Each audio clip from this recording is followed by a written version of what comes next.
다시 하나님의 자녀로 관계 맺으시고 하나님의 의를 우리에게 주셔서 천국 백성 되게 하셨는데, 하나님, 우리가 세상에서 살다 보니 세상 일에 어두워져서 아버지 하나님을 잊고 살았던 순간들이 많이 있음을 다시 한번 고백합니다.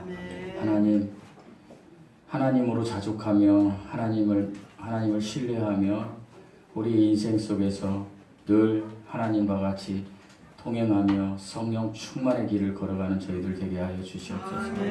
세상에서 힘든 일로 지쳐서 이곳에 나온 형제자매들이 있습니다. 어려운 가운데 처져서 이곳에 나온 형제자매들이 있습니다. 하나님, 오늘 예배를 통하여 우리 하나님께서 위로하시고 아버지 하나님 그 위로를 통하여 그 모든 문제들이 해결되는 귀한 은혜의 시간이 되게 하여 주시옵소서. 우리 하나님께로 돌이켜지는 시간 되게 하여 주시옵소서. 이 시간 무엇보다 우리에게 은혜가 필요합니다. 마음과 뜻과 정성을 다하여 하나님 앞에 예배드릴 수 있도록 우리 각자의 마음속에 하나님의 은혜를 부어 주시옵소서. 감사드리며 우리 주 예수 그리스도의 이름으로 기도드리옵나이다. 아멘. 아멘. 샬롬. 샬롬. 창세기 1장 27절에서 28절에 보면 하나님께서 이제 사람을 창조하시고 그리고 그들에게 뭐라고 이야기하냐면 복을 주셨다고 합니다. 여기에서 복을 주셨다라는 히브리어는 바라크입니다. 이 바라크는요, 그 히브리어 어원을 찾아보면 무릎을 꿇다 이런 말이 있습니다. 하나님께서 우리를 존중히 여기셔서 무릎을 꿇을 정도로 우리에게 모든 것을 주셨다 이런 이야기입니다. 그래서 그 사람에게 하나님은 이렇게 말씀하십니다. 번성해라. 번성해라는 말은 다른 말로 말하면 형통해라. 형통해라는 말은 네가 하는 모든 일이 다 잘 될 거야 이 말입니다. 그런데요, 이 사람이 창세기 3장의 선악과 사건 이후로 하나님과의 관계가 끊어져 버렸습니다.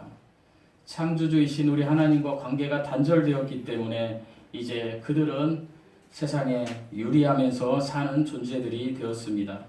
이 관계가 끊어진 것이 악이라고 합니다. 죄라고 합니다. 하나님께서는. 그런데요, 이 악이라는 표현을, 너희 악해 라는 표현을 하나님이 우리에게 말씀하실 때에 가장 잘 우리에게 말씀해주는 성경 구절이 있는데, 그것이 제가 오늘 묵도에 읽은 예레미야 2장 13절 말씀입니다. 내 백성이 두 가지 악을 행하였나니 곧 그들이 생수에 근원되는 나를 버린 것과 스스로 웅덩이를 판 것인데 그것은 물을 가두지 못할 터진 웅덩이들이니라. 사랑하는 성도 여러분, 두 가지 악이 이거라는 것입니다. 하나님께서 사람에게 내가 첫 번째 악은 생수의 근원인 하나님, 창조주 하나님을 버린 거라는 것입니다. 이것이 창세기 3장 선악과 사건 이후에 생긴 일입니다. 그런데 이렇게 하나님을 버리고 하나님과 관계가 끊긴 인간은 이제 태어나면서부터 어떻게 하냐면 둘째 악을 정합니다. 그들은 하나님이 없기 때문에 인생을 살아가면서 항상 목마름이 있습니다. 심한 갈증이 있습니다. 이 목마름을 위해서 그들이 스스로 웅덩이를 판 것이 악이라는 것입니다. 이 말은 다른 말로 하면 하나님 없이는 안 되는데 하나님 없이 된다고 하면서 자기 스스로 노력하며 이 웅덩이를 파기 위해서 땅을 파다 보면 습기가 나옵니다. 습기가 조금 고이면 인간은 이렇게 이야기합니다. 나는 할 수 있어. 내가 할 수 있잖아. 하나님 없이도 할 수 있잖아. 나에게 소망이 있어. 조금만 지나면 우물 속에서 물이 콸콸콸 나올 거야. 이런 소망을 가지고 분투하며 살아갑니다. 가능성이 보입니다. 그런데 하나님이 뭐라고 하십니까? 그건 악한 거야. 네가 하는 것은 네가 스스로 하나님을 떠나서 네가 스스로 하려고 하는 것은 악한 거야. 그러면서 그 결과는 절대로 너희가 그 물을 웅덩이에 가둘 수 없어. 이렇게 이야기하시는 것입니다. 이 세상을 사는 모든 사람들은 반드시 알아야 됩니다. 이 두 가지 사실을. 첫 번째 무엇이요? 나는 하나님을 떠났다. 두 번째 뭐예요? 내가 하나님 없이 스스로 하는 일은 악하다. 이 사실을 알아야 한다라는 것입니다. 그래서 저는 오늘 본문 말씀을 통해서 하나님을 아는 것이라는 제목으로 여러분과 잠시 은혜를 나누고자 합니다. 제가 지난주에 말씀을 나누면서 7절에서 13절까지는 특별히 이 성경을 읽으면서 여러분이 유의해야 될 게 있는데 유대 문학의 특성이 있어요. 그 특성이 뭐냐면 괄호장이 있어요. 그리고 괄호에 단어들이 있어요. 그리고 괄호에 구절들이 있어요. 그러니까 뒤에 것이 앞에 기록되기도 하고 앞에 것이 뒤에 기록되기도 한다라는 것입니다.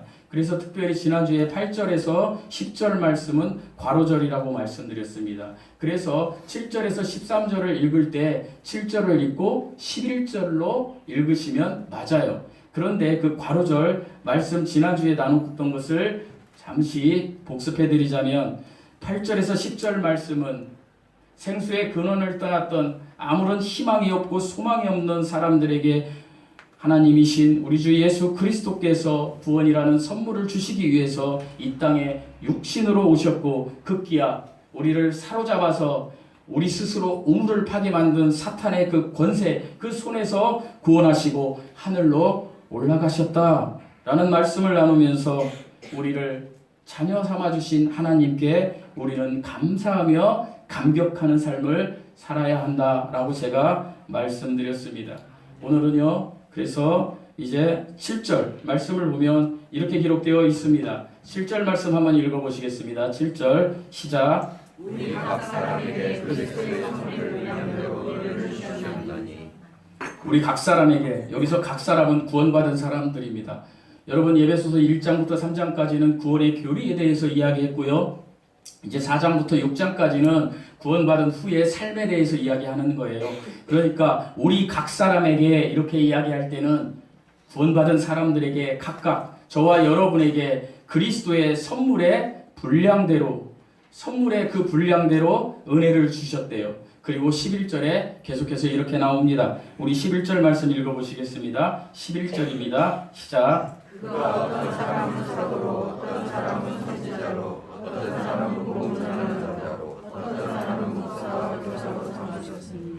하나님은 교회 공동체 안에 하나님의 온전한 역사를 위하여 어떤 사람은 사도로, 어떤 사람은 선지자로, 어떤 사람은 복음 전하는 자로, 어떤 사람은 목사와 교사로 삼으셨다라고 이야기합니다. 여기서 두 가지 직분, 사도와 선지자에 대해서 말씀을 좀 드리겠습니다. 사도는요, 부활하신 그리스도를 직접 본 사람이나 아니면 그리스도와 직접 따라다니며 부름받아서 필요에 따라 기적을 행할 수 있는 사람들이었습니다. 주님으로부터 직접 계시를 받은 사람들이라는 이야기죠. 그러면 오늘날 이 사도가 존재할까요? 사도는 존재하지 않습니다. 여러분 오늘날 사도가 있다라고 하는 사람들은 이단입니다. 그들에게 가면 여러분 안 됩니다. 그리고 나오는 게 선지자죠. 선지자는 무엇입니까? 대언자라고도 하는데 성령의 직접적인 감동으로 하나님의 말을 하는 사람들입니다. 그러면 오늘날에 선지자가 있습니까? 대언자가 있습니까? 왜 대답 못 하십니까? 우리 교회 지금 많이 얘기했는데 오늘날의 선지자는 없습니다. 여러분 지금 선지자라고 이야기하면서 자기가 무슨 뭘 계시를 받았다고 하는 사람들은 이 이야기를 잘 들어야 합니다. 선지자는 더 이상 없습니다. 왜 그렇습니까? 하나님께서는 이제 선지자가 필요 없어졌습니다. 왜? 성경이 완성되었습니다. 성경은 계시입니다. 비밀을 보여준 책입니다. 과거, 현재, 미래 완벽하게 하나님께서 성경을 통해서 모든 것을 완성했기 때문에 이제는 선지자가 필요 없다라고 합니다. 그래서 요한계시록 22장 18절에서는 너무나 무서운 이야기를 합니다. 이 계시 외에 다른 것을 더하거나 빼면 너희들은 저주를 받을지어다 라고 말씀하십니다. 여러분 무슨 환상을 보고 무슨 계시를 하고 이런 사람들은 요한계시록 22장 18절에 뭐라고요? 저주를 받는다라고 하나님이 말씀하고 계십니다. 그러니까 하나님은 뭐라고 이야기하시냐? 요한이 성경의 마지막으로 기록한 요한계시록 22장을 덮으면 이제 더 이상 계시가 없다라는 것입니다. 여러분 환상 보고 계시 보는 사람들이 대표적으로 공통점이 있는데 그게 무엇인지 압니까? 첫 번째, 금식합니다. 금식하면 정신이 이상해지고 몽롱해져서 이상한 것을 보게 됩니다. 그리고 두 번째, 그들은 성경을 읽지 않습니다. 그러니까 하나님께서 주신 계시를 읽지 않는다라는 거예요. 하나님이 주신 계시 성경 말씀을 창세기 1장부터 요한계시록 22장까지 정말 사력을 다해서 100번, 1000번, 10,000번을 읽으면 그 안에 하나님의 계시가 다 있어요. 그래서 저와 같은 목사와 또 교사들이 그것을 풀어서 이렇게 성도들에게 나눠주어야 된다는 것입니다. 그러니까 오늘날에는 사도와 선지자는 없습니다. 어디에 가면 여러분 내가 사도라고 그러고 지금 이상한 목사님처럼 무슨 하늘에 계시를 받았다고 하는 목사님들한테 가시면 절대로 안 됩니다. 왜요? 저주를 받는다고 하나님이 이야기하고 계신 것입니다. 우리 계속해서 12절 말씀 읽어보시겠습니다. 12절입니다. 시작. 이는 성도를 온전하게 하여 봉사의 일을 하여 그리스도의 몸을 세우시니라. 12절 말씀에는 목사와 교사의 직분이 목표로 하는 세 가지 일이 있습니다. 첫 번째, 성도를 온전하게 한다. 두 번째, 봉사의 일을 하게 한다. 세 번째, 그리스도의 몸. 그리스도의 몸은 에베소서 1장 23절에 있는 무엇입니까? 교회입니다. 그리스도의 몸을 세우기 위해서 한다라는 것입니다. 하나님은 철저한 제자 훈련과 삶의 훈련을 통해서 그 사람으로 하여금 물질, 문명 등의 많은 세상의 세속의 사상들이 있는 잡다한 세상 속에서 흔들리지 않고 하나님의 말씀에 굳게 서서 하나님의 나라와 의를 이룰 수 있도록 성도를 견고하게 만들기 위해서 세 가지 직분을 주셨다는 것입니다. 그게 뭐예요? 복음 전하는 자. 복음 전하는 자는 오늘날 선교사입니다. 두 번째, 목사, 교사입니다. 그러니까 우리 교회는 특별히 제가 가르치는 분들을 사역자라고 이야기 드리면서 사역 모임에 지금 넣고 있습니다. 여러분 목사나 교사나 전도사가요, 이게 직분이 있습니다. 그런데 사역을 한다고 합니다. 근데 그들의 사역이 무슨 찬양 사역이고요, 그들의 사역이 무슨 주방 사역이고요, 이거 안 된다라는 것입니다. 목사와 교사는 무엇을 해야 되는 것입니까? 가르쳐야 됩니다. 반드시 가르쳐야 됩니다. 가르치는 직분을 주님이 지금 이야기하고 있는 것입니다. 우리 13절 말씀 계속해서 읽어보시겠습니다. 13절 말씀입니다. 시작. 우리가 다 하나님의 아들을 믿는 것과 하나님을 하나가 되어 온전한 사람을 이루어 그리스도의 정상을 충만하게 이루리니. 성도는 교회 공동체를 이루고 있습니다. 각각의 그런데 은사가 있습니다. 그런데 이 은사를 잘 발휘해야 합니다. 신앙생활을 하는 동안 우리가 해야 될 구체적인 것들, 이런 것들을 기술하고 있는데 하나님의 아들을 믿는 것과 아는 것에 하나가 되는 거라는 것입니다. 그럴 때 어떻게 온전한 사람이 된다라는 것입니다. 여기에서요, 제가 세 가지를 나눌 건데 믿는 것, 아는 것, 온전한이라는 것을 나눌 건데 온전한이라는 것을 먼저 나누겠습니다. 온전한이라는 단어는요, 헬라어로 텔레오스입니다. 이 텔레오스는요, 완전히 발전한, 완전히 성숙한 이런 뜻입니다. 그러니까 교회는 예수 그리스도를 바로 알고 바로 믿지 못하면 절대로 그리스도의 몸이 될 수 없다라는 것입니다. 그리고 그 자체가 완전히 성숙되기 이전에는 그리스도의 몸이 완성되지 않는다라는 것입니다. 그리스도의 몸은 몸인데 아직 정말로 부족하고 아직 정말로 심하게 얘기하면 도저히 인정해 줄 수 없는 그리스도의 몸이라는 것입니다. 사람에게 비유하면 지금 예배 시간에 여기에다 내다 놓으면 우리 그 갓난 아이들은 어떻습니까? 울잖아요. 그 정도의 수준을 이야기하는 거예요. 천국 가는 백성은 되었지만 미숙하다는 거예요. 그래서 그리스도인이 성숙해지고 그리스도의 장성한 분량이 충만한 데까지 이르려면요, 성경 공부도 하고 제자 훈련도 하고 이렇게 해야 된다라는 거예요. 누구에게요? 목사와 교사에게 그렇게 해야 된다라는 것입니다. 그래야 성장한다라는 것입니다. 그렇지 않으면 계속해서 갓난아이와 같이 있을 수밖에 없다라는 것입니다.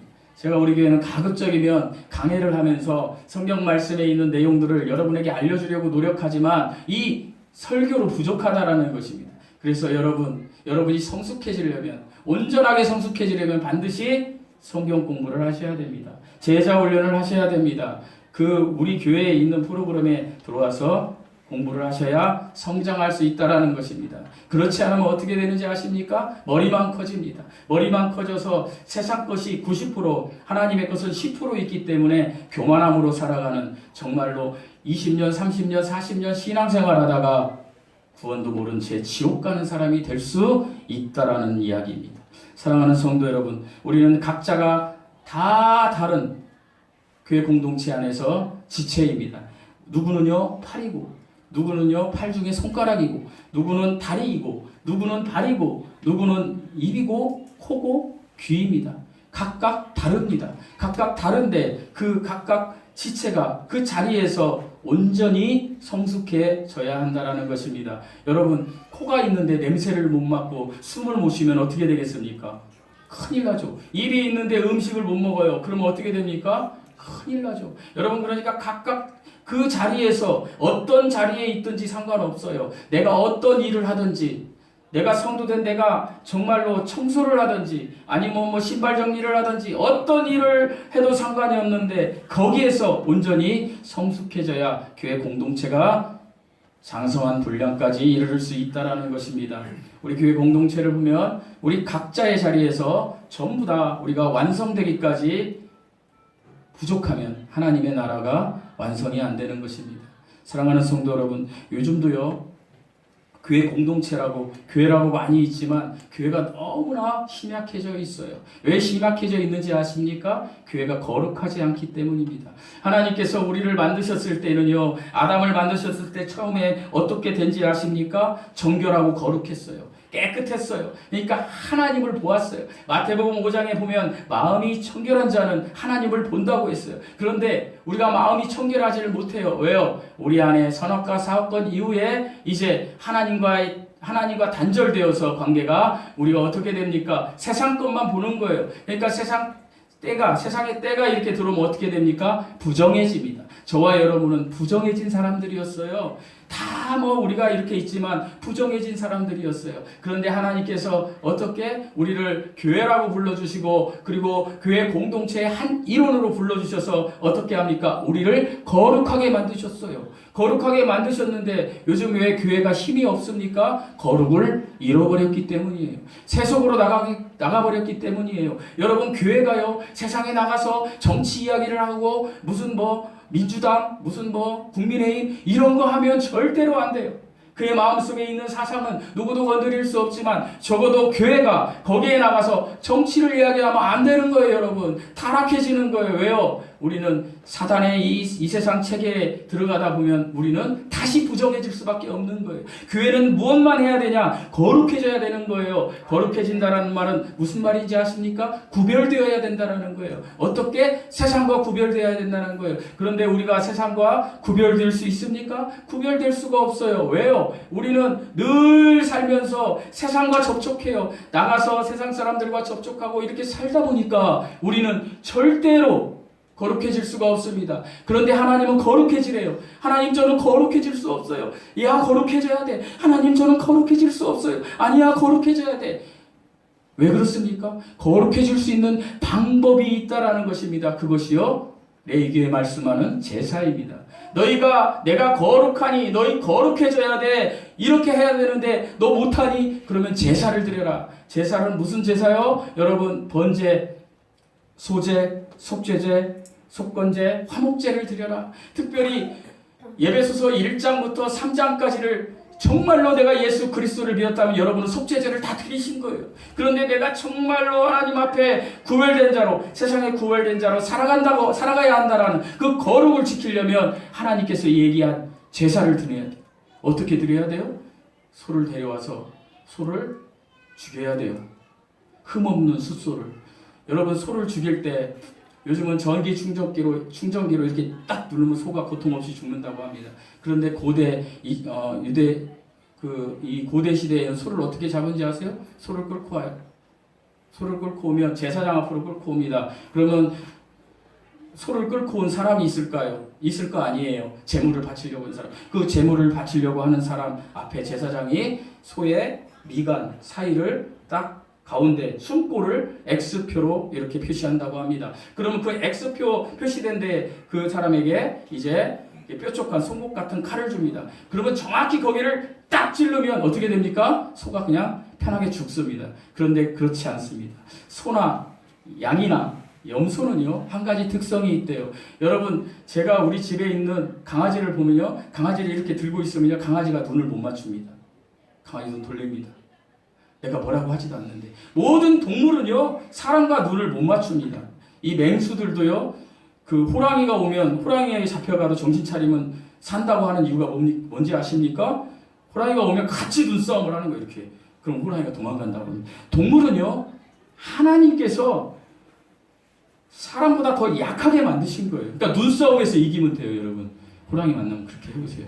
그러니까 소를 데려다가 잡을 때 소를 이렇게 찌르려고 하면 소가 어떻게 한다고 하냐면 제가 찾아보니까 소가 돌려버립니다. 소가. 그러면 이렇게 찌를 수 있습니까? 못 찌릅니다. 그러니까 이렇게 찔렀는데 돌리니까 여기도 맞고 또 이렇게 찔르니까 여기 눈도 맞고 입도 맞고 계속 맞는 거예요. 계속. 그러면 어떻게 됩니까? 숨골을 찌를 때까지 계속 찍으니까 피가 펑벅이 되는 거예요. 이게 제사예요. 그래서 우리 주님이 채찍에 맞으신 거예요. 여러분, 제가 뭐 이것을 설교하려고 하는 건 아니니까 나중에 이제 제가 내 얘기를 나눌 건데 그때 얘기하겠지만 어쨌든 그런 제사를 하나님 우리가 어떻게 드려요? 못 드리잖아요. 소도 없고 그 여기서 그 하자고 그러면 아무도 안 오지요. 그래서 하나님이 오늘날 우리에게 이것이 제사야 라고 알려주신 게 뭔지 아십니까? 예배입니다. 여러분, 우리가 거룩해지려면 구약시대 성도들은요 제사를 드려야 됐어요. 그러나 우리는 거룩해지려면 뭘 드려야 되냐? 예배를 드리면 되는 것이에요. 예배를 드려야 돼요. 그러면 교회가 예배를 드리면 강해지는 거예요. 여러분, 제가 어렸을 때 제가 주일학교 다니고 제가 중고등부 다닐 때 교회가 절대로 세상으로 나가지 않았습니다. 왜 그렇지 아십니까? 새벽 예배 있지, 수요 예배 있지, 또 금요일날 예배 있지, 토요일날도 또 모여요. 뭐 애들끼리 막 문화개방 말을 해야 되니까. 그 다음에 또 주일날 또 예배 9시, 11시, 오후, 저녁 있지. 꼬박 교회에 살으니까 하나님 앞에 묻혀서 살으니까 그때는 몸이 지칠 정도로 교회에 살으니까 세상을 안 보는 거예요. 그래서 그 당시에 살았던 사람들이 어떻게 보면 축복받은 사람들이 오늘날은 어떻게 됩니까? 주 5일째 근무하고 그러니까 어떻게 해요? 놀러가고 소도 사야 되고 장가 가야 되고 그러니까 놀러가는 거예요. 그러니까 구원받은 그리스도인들이 그렇게 막 자기 것을 먼저 챙기다 보니까 절대 거룩해질 수 없어요. 어떻게 거룩해져요? 거룩해지지 않죠. 그러니까 세상 사람이나 똑같은 거예요. 세상 사람과 똑같으니까 집에 있는 식구들도요. 남편이 교회를 안 다니고 아내가 교회를 다녀도 아내가 다니는 교회에 예수님에 대해서 인정을 안 하는 거예요. 왜 그렇습니까? 변하지 않거든요. 세상에 있는 아내들보다 더 악하거든요.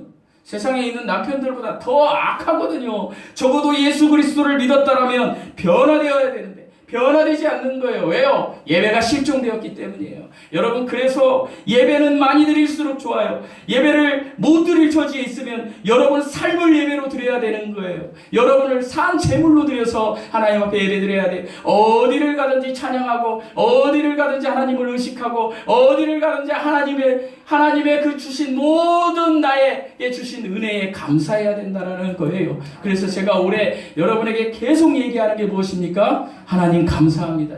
여러분 10,000번 하셨습니까? 못했죠. 저도 사실 10,000번은 못했습니다. 그러나 1만 번의 법칙이라는 책이 있는데 그 책을 읽으면 1만 번 하면 그게 반드시 된대요. 그 발레리나 그 발 이상하게 이게 되신 분이 있는데 그분이 거기 나와서 간지 최경주 골프가 얘기했어요. 10,000번 하면 된다라는 거예요. 여러분 10,000번만 해보십시오. 하나님 앞에 감사합니다. 그러면 반드시 하나님께서 그 감사의 조건들을 더 충만하게 여러분의 문제를 해결시켜 주실 것입니다. 그러면 10,000번 하기 전에 9,999번 할 수 있도록 오늘 한번 해볼까요? 따라서 해보시겠습니다. 하나님 감사합니다. 꼭 하시기 바랍니다. 계속해서 하나님의 아들을 믿는 것과 아는 일에 하나가 되는 것인데 믿는 것이라는 말씀이 나옵니다. 여러분 특별히 성경에 믿는 것 할 때는 거의가 빌리브입니다. 빌리브, 받아들이다, 여러분 붙잡다 이런 말이라 그랬죠. 영접하다. 요한복음에는 다 빌리브예요. 그런데요, 이 원어 성경을 잘 찾아보면 여기서 믿는 것은 빌리브가 아닙니다. 페이스입니다. 제가 말씀드린 믿음입니다. 피스티스입니다. 빌리브는 피스티오예요. 원어 성경에. 그런데 이거는 피스티스예요. 이것은요, 믿음의 행위가 아닌 믿음의 내용을 의미하는 거예요. 그러니까 예수 그리스도가 중심이 된, 구원이 포함된 모든 것을 인식하는 것, 이것이 여기서 믿는 것이에요. 이것은 제가 여러분에게 너무나 많이 설명드렸으니까 오늘은요, 이 믿음에 대해서는 이제 이렇게 말씀드리고, 오늘은 아는 것에 대한 얘기를 좀 더 상세하게 말씀드리겠습니다. 아는 것이라는 것은 헬라어 단어로 에피그노시스라는 단어입니다. 에피그노시스. 한번 따라서 해보세요. 에피그노시스. 이거는요, 다른 헬라어는 몰라도 좋은데 이거는 알아두시면 좋을 것 같아요. 내가 온전하게 되어야지. 에피그노시스. 이게 하면 좋아요. 이것은요, 근데 단순히 지적으로 아는 것을 이야기하는 게 아니에요. 여러분, 우리 이 세상에 얼마나 지적으로 아는 사람이 많습니까? 성경도요, 막 줄줄줄 지적으로 아는 사람들이 유튜브에 가면 너무 많아요. 그런데 영향력은 전혀 없어요. 이 시대가. 왜 그렇습니까? 진정한 에피그노시스를 못하기 때문입니다. 여기 에피그노시스, 아는 것, 우리말로 번역된 아는 것이라는 단어는요, 그냥 아는 것이 아니라 친밀함, 사랑을 동반한 온전한 지식이라는 거예요. 그러니까 다른 말로 하면 겸손한 지식이에요. 온전한 지식, 겸손한 지식. 정말로 복음을 전해도 겸손하게, 삶으로 살아가면서 겸손하게 하나님의 역사는 이 에피그노시스를 통해서 일어납니다. 제가 우리 교회 유튜브에 어제 어떤 목사님, 이성호 목사님 이렇게 간증을 올려놨어요. 꼭 들어보세요. 간증의 줄거리는 이거예요. 40년 목회하시고 300명 되는 교회에서 은퇴하셨는데 그 교회는 어떻게 된 건지, 목사님 사례비를 연금으로 80만 원 주고 사택에서 나가라고 했다. 그래서 68세부터 65세에 은퇴하셨어요. 아마 합동이나 합심치겠던 것 같아요. 몇 년 전에. 은퇴하시고 그분이 살기가 막막한 거예요. 집도 없고요. 한 달 수입 80만 원에 당뇨 고혈압 있고요. 그 일기를 쭉 썼어요. 어떻게 보면 하나님 앞에 원망할 수도 있어요. 근데 그분이 이렇게 합니다. 그 아내와 함께 기도합니다. 하나님의 뜻이 있겠지.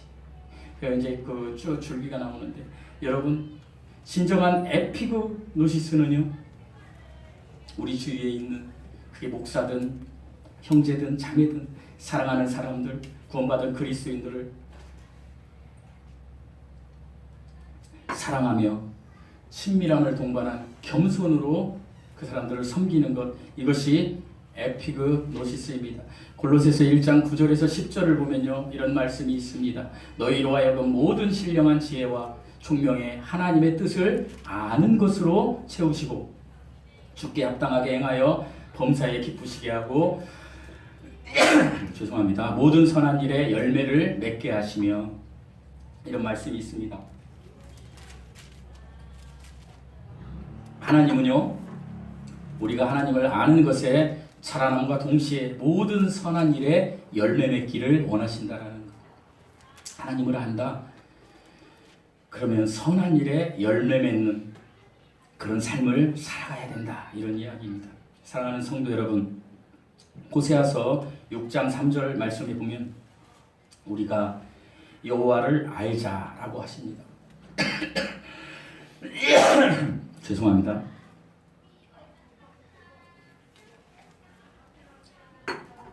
여기서 알자는요, 히브리어로 제가 많이 말씀드렸는데 야다이에요. 야다는 관계를 맺다. 특별히 부부가 동침하는 것, 이것을 야다라 그래요. 내밀한 것까지 아는 것, 부부가. 이렇게까지 하나님을 알기 위해서 저와 여러분이 힘써야 한다는 것입니다. 호세아 4장 6절에 내 백성이 지식이 없으므로 망하는도다, 이런 말씀이 있습니다. 하나님을 알아야 된다는 거예요. 하나님에 대해서 피상적으로만 아는 것이 아니라 하나님이 어떤 분이신지 날마다 체험하는 야다의 삶이 필요하다는 거예요. 여러분, 제가 살면서 하나님 감사합니다. 하나님 살아계시죠? 내 안에 계시죠? 이렇게 하면서 하나님께, 생수의 근원 되신 하나님께 내가 돌아가려고 매일매일 애써야 되는 거예요. 세상 삶에서 하나님을 의식하고 하나님의 말씀을 묵상하고 하나님께 기도하고 하나님께 감사 찬양 드리고 하나님께 감사 기도 드리고 하나님께 감사를 선포하는 거, 이게 삶의 예배예요. 여러분, 이러면 거룩으로 들어갈 수 있어요. 이것이 하나님을 아는 거예요. 여러분, 하나님을 알면 반드시 우리는 거룩해질 수 있다라는 얘기입니다. 하나님을 체험하시려면 삶이 예배가 되어야 합니다. 여러분과 저의 삶이 예배가 되는 삶을 사시기를 축원드립니다. 예배의 삶의 기초는요, 첫 번째 해야 될 건 뭐냐? 어떤 상황에서든지 하나님께 감사를 선포하는 것입니다. 도저히 감사할 수 없는데 그 상황에 하나님께 감사를 선포하는 거예요. 그냥 하나님 감사합니다. 그냥 감사합니다. 이래도 감사하고 저래도 감사하고 하나님 감사합니다. 그 이성호 목사님이 이렇게 얘기하더라고요. 40년 목회를 하고 내가 가진 돈은 딸랑 1,200만 원에 아무것도 없는 상태인데 그래도 하나님 감사합니다. 그렇게 했을 때 그분의 길을 하나님이 지금 현재 열어주고 계시더라고요. 이렇게 열어주고 계시더라고요. 사랑하는 성도 여러분, 우리의 삶에서 하나님을 안다라는 거, 에피그 노시스는요, 하나님께 감사함으로 삶으로 예배드리며 그 예배드리는 삶을 통해서 나에게 주어진 그 겸손과 그 사랑을 가지고 사람들에게 겸손하게 하나님의 복음, 하나님의 지식을 전파하는 것입니다. 이것이 에피그 노시스입니다. 이것이 하나님을 아는 것입니다. 나 그냥 하나님 알아? 이게 그냥 하나님 아는 것이 아니라는 것입니다. 삶으로 써나가야 된다는 것입니다. 그러기 위해서 우리의 감정, 우리의 생각, 이런 것들이 바뀌어야 되죠.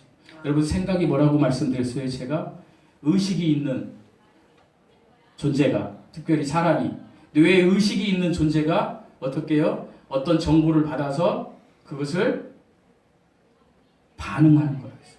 그러니까 식물인간으로 있는 분들도요, 이렇게 의식이 없어도 귀로 다 듣는다고 하잖아요. 말을 못해도 똑같은 거예요. 여러분, 우리의 생각을요, 하나님께로 바꿔야 돼요. 근데 이 생각이 바뀝니까? 잘 안 바뀌어요. 왜요? 생각대로 되어진다, 생각이 습관이다, 맨날 외쳐도 갑자기 나에게 공포스러운 일이 오고 내가 막 돈이 없어서 굶어 죽게 생기고 그러면 그쪽으로 막 달려가게 됐어요. 이게 인간이에요. 그런데 하나님은 뭐라고 하시냐? 그 상황에 딱 멈추고 무조건 그 자리에서 하나님께 감사해 보라는 거예요. 어떤 상황이든지 하나님 감사합니다. 하나님 감사합니다. 계속 생각하면서 하늘을 보고 땅을 보고 성경을 보고 내 삶을 순간순간마다 하나님 감사합니다. 하나님 감사합니다 하면 진짜로 하나님께서요, 그 상황을 감사로 바꿔줘요. 하나님께서 감사로 바꿔주고, 그럼 내가 지금 해야 할 일이 뭔가? 나는 예배드려야 돼. 나는 하나님께 예배드려야 돼. 내가 하나님께로 나가야 돼. 내가 하나님께로 지금 나가야 돼. 나 기도해야지. 나 하나님을 의식하며 하나님께 찬양해야지. 나 하나님의 말씀을 내가 암송한 거, 내게 능력 주시는 예수 그리스도 안에서 내가 모든 것을 할 수 있다. 하나님 감사합니다. 하나님 능력 주셔서 감사합니다. 이렇게 나가면 그 상황이 바뀌고 환경이 바뀌고, 그럼 어떻게 됩니까? 어느 시점에 가다 보면 나도 모르게 하나님이 나를 올려주신 위치에 가서 살아가고 있는 거예요. 계속 삶으로 예배드리며 감사하는 거예요. 그런데 그렇게 살지 못하면, 하나님이 그렇게 살지 못하면 어떻게? 이렇게 모이는 교회 공동체를 통해서 예배드릴 때 그걸 깨닫고 다시 한번 힘차게 돌이켜서 하나님께로, 생수의 근원이신 하나님께로 돌이켜져서 전진하라, 이거예요. 아멘. 세상 사람들이 하나님을 안 믿어도 하나님은 손해볼 게 없어요. 지금까지 수십억, 수백억 명이 하나님을 안 믿고 지옥에 가 있어요. 그러나 하나님 손해볼 게 없어요.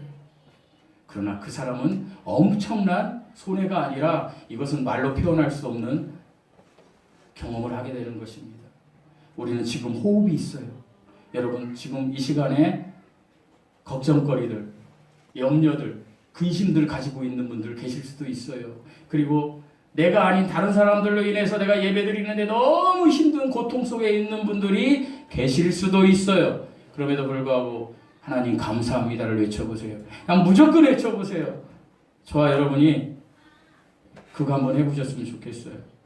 1만 번의 법칙 하나님 감사합니다를 일주일 동안 못하면 한 달이라도 여러분 정해놓고 그냥 내가 하루에 몇 번 해야지 한번 계산 한번 해보세요. 그리고 계속 하는 거예요. 그냥 하나님 감사합니다. 시도 때도 없이 하나님 감사합니다. 하나님 감사합니다. 한번 해보십시오. 반드시 하나님이 여러분에게 감사의 조건들을 풍족히 주실 것입니다. 이 은혜의 사람들이 되시기를 예수님의 이름으로 축원드립니다. 기도하시겠습니다. 하나님 아버지 감사합니다. 모든 것은 하나님의 은혜입니다. 하나님 감사합니다. 아버지 하나님 우리가 예배드릴 수 있는 공간이 있는 것도 감사하고 이렇게 아버지 성도들이 있는 것도 감사하고 우리가 같이 찬양할 수 있는 악기가 있는 것도 감사하고 옆에 사랑하는 사람이 있는 것도 감사하고 하나님 모든 것이 하나님 감사합니다. 감사로 나가는 저희들 되게 하여 주시옵소서. 이제는 우리 주 예수 그리스도의 은혜와 하나님의 성령과 하나님의 은혜와 성령의 교통하심이 사랑하는 모든 형제 자매들 위해 지금부터 영원